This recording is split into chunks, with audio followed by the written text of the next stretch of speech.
गाय की हत्या करने वालों के लिए सरकार को एक फांसी की सजा, मृत्यु दंड देना चाहिए। तो ऐसी गौ माता की हत्या करने वाले को फांसी की सजा होनी चाहिए, छोड़ने वाले के लिए भी कोई न कोई कठोर सजा होनी चाहिए।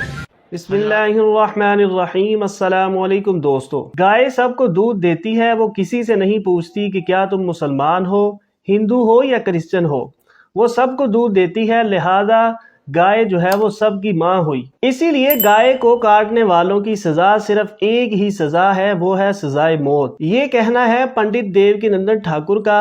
आइए आपको वो क्लिप भी दिखाते हैं, उसके बाद डॉक्टर जाकिर नाइक साहब का जवाब भी जानेंगे। गाय की हत्या करने वालों के लिए सरकार को एक फांसी की सजा, मृत्यु दंड देना चाहिए, क्योंकि गावो विश्वस्य मातरम, हमारे वेद कहते हैं गौ इस विश्व की माँ है। क्योंकि जब वो दूध देती है तो वो ये नहीं पूछती तू हिंदू है, तू क्रिश्चियन है, तू मुस्लिम है, तू सिख है, तू ईसाई है, वो कुछ नहीं पूछती, वो सबको दूध देती है, अमृत देती है। तो ऐसी गौ माता की हत्या करने वाले को फांसी की सजा होनी चाहिए, छोड़ने वाले के लिए भी कोई न कोई कठोर सजा होनी चाहिए।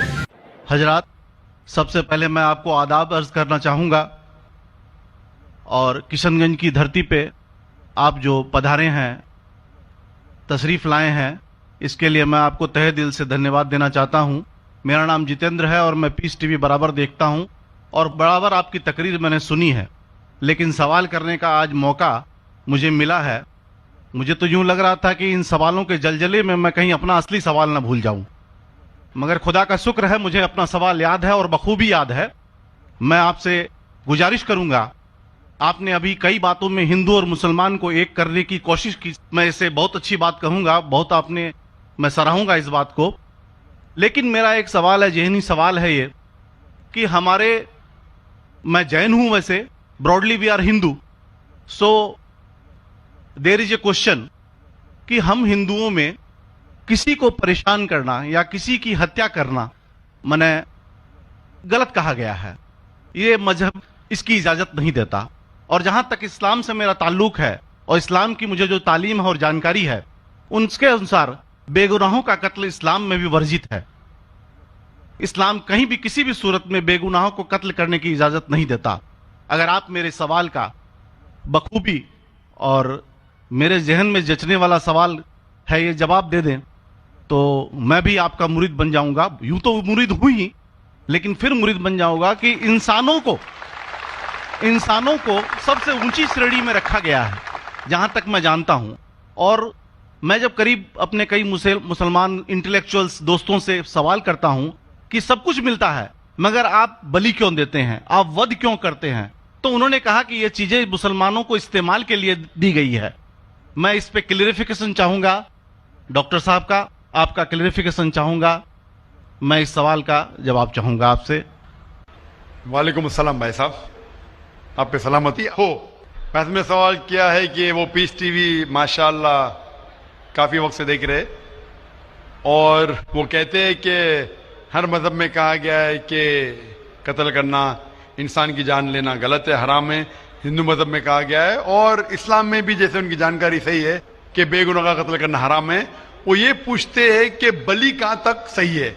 बलि का मतलब मैं आपसे पूछना चाहता हूँ कि आप ये पूछना चाहते, मतलब जैसे हम लोग कुर्बानी के टाइम में, मेरा यही सवाल है, जाती सवाल यही है मेरा। अगर इस सवाल का जवाब देंगे तो मैं तो आपका मुरीद हूं, लेकिन फिर से और पक्का मुरीद बन जाऊंगा। भाई साहब ने कहा कि आप लोग कुर्बानी क्यों देते हैं, और ये कुर्बानी का जो सवाल है कि हम ईद उल ज़ुहा, बकरी ईद में कुर्बानी क्यों देते हैं। कुरान मजीद में अल्लाह ताला फरमाते हैं सूरह हज में, सूरह नंबर 22 में, कि ना ही गोश्त ना ही खून अल्लाह को जाता है। अल्लाह को ना खून की जरूरत ना गोश्त की जरूरत। ये कुर्बानी के वक्त अल्लाह को खून नहीं जाता ना गोश्त जाता है। लेकिन तकवा, आपकी पायटी, आपकी परहेजगारी अल्लाह को पसंद है। आप अगर देखेंगे कि ईद उल ज़ुहा के बारे में क्यों हम कुर्बानी करते हैं, और वाकया जानेंगे इब्राहिम अलैहिस्सलाम का, कि इब्राहिम अलैहिस्सलाम को अल्लाह सुब्हानहू व तआला ने, उस वक्त बुत परस्ती बहुत आम थी, बुत परस्ती बहुत आम थी, और कुर्बानी इंसानों की बहुत आम थी, और हिंदुस्तान में भी आम है। आज भी हिंदुस्तान में कई दिगर मज़ाहिब में लड़कियों की कुर्बानी दी जाती है, बच्चों की बलि दी जाती है। क्या आप چھوٹے بچے کا قتل کرو, عورت کا قتل کرو, بلی دے جاؤ اور بھگوان خوش ہو جائیں گے. کئی جگہ الحمدللہ مسلمان میں نہیں ہے. تو اس وقت ابراہیم علیہ السلام کو اللہ نے پوچھا کہ آپ کو سب سے زیادہ عزیز اس دنیا میں کیا چیز ہے؟ تو انہوں نے کہا کہ میرا بیٹا. تو انہوں نے پوچھا کہ آپ اپنے بیٹے کی قربانی دے سکتے؟ اپنے پیغمبر ابراہیم علیہ السلام سے بیٹی قربانی دے سکتے؟ تو وہ چونک گئے, اور اللہ کے پیغمبر تھے. انہوں نے کے بیٹے سے کہا, بیٹے نے کہا بے شک اللہ کے لیے آپ میری قربانی دے سکتے, آپ اپنے آنکھ پہ پٹی ماننا. جیسا اللہ تعالیٰ فرماتے اس دنیا میں اللہ تعالیٰ ہمارا امتحان لے رہے, تو اللہ تعالیٰ امتحان لے رہے اپنے پیغمبر ابراہیم علیہ السلام کا. اللہ تعالیٰ یہ بھی جانتے کہ ابراہیم علیہ السلام جواب کیا دیں گے. تو ابراہیم علیہ السلام اپنے آنکھ پہ پٹی مارتے, اور جس طریقے سے حکم آتا ہے اپنے بیٹے کی قربانی دینے جاتے, اس وقت ہی ایک بھیڑ, گوٹ یا شیپ آ جاتا ہے اور اس شیپ کی قربانی ہو جاتی ہے. تو اس چیز کو یاد رکھنے کے لیے آج بھی مسلمان بقرعید کے ٹائم پہ, عید الاضحیٰ کے وقت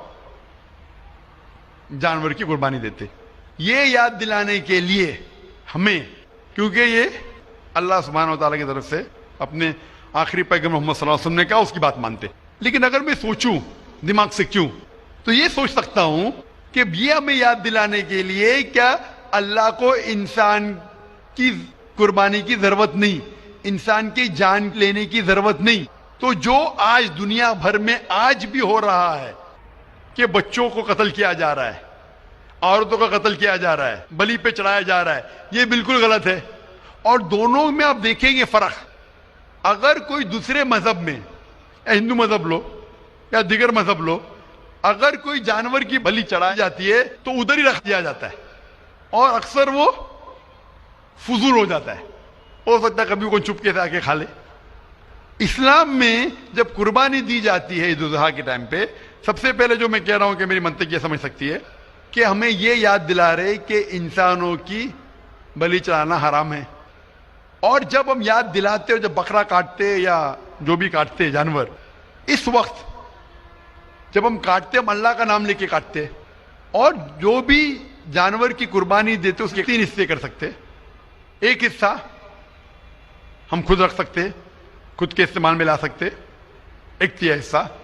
دوسرا حصہ ہمیں ہمارے رشتہ دار میں بانٹنا چاہیے, اور تیسرا حصہ غریبوں میں بانٹنا چاہیے. جب قربانی دے رہے ہم اس جانور کا استعمال کر رہے, جانور کھانا الاؤڈ ہے کہ نہیں وہ ایک الگ بحث ہے, جس کے اوپر آپ پوچھے تو وہ جواب الگ ہے کہ جانور کھانا صحیح ہے کیا غلط ہے, وہ ایک الگ ڈیبیٹ ہے جو ہم ابھی نہیں. اگر آپ پوچھنا چاہیں تو اگلا سوال پوچھ سکتے.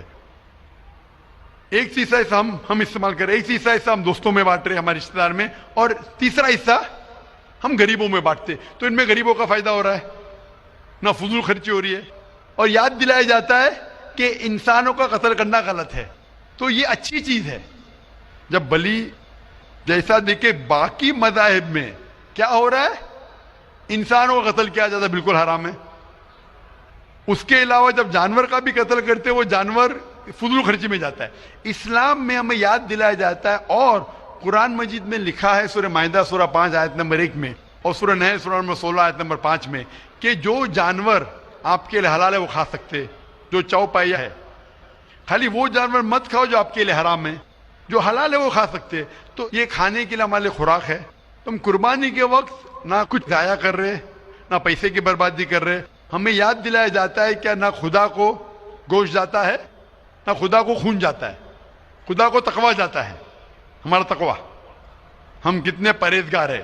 اور ساتھ ساتھ اس کا استعمال ہوتا ہے. 1/3 حصہ میں کھاتا ہوں, رشتہ داروں میں بانٹتا ہوں, اور آخری 1/3 حصہ میں بانٹتا ہوں غریبوں میں. تو اس سے فائدہ ہوتا ہے. تو اس میں کیا غلط ہے؟ بنسبت دوسرے مذاہب میں آپ دیکھیں گے اس میں نقصان ہی نقصان ہے. انسان کا قتل ہو رہا ہے, اور جانور کو بھی اگر بلی چڑھائی جاتی ہے تو فضول خرچی ہوتی ہے. بنسبت اسلام میں بقرعید کے اندر فائدہ ہی فائدہ ہے. تو دوستو یہ تھی آج کی ویڈیو. امید کرتے ہیں ویڈیو اچھی لگی ہوگی. بکرے کی قربانی کیوں کی جاتی ہے اس کا جواب بھی جو ہے وہ مل گیا ہوگا. ایسی ہی انفارمیٹیو اور اسلامک ویڈیوز کے لیے جنہوں نے ابھی تک چینل کو سبسکرائب نہیں کیا وہ چینل کو سبسکرائب کر لیں. ملتے ہیں نیکسٹ ویڈیو میں. اللہ حافظ.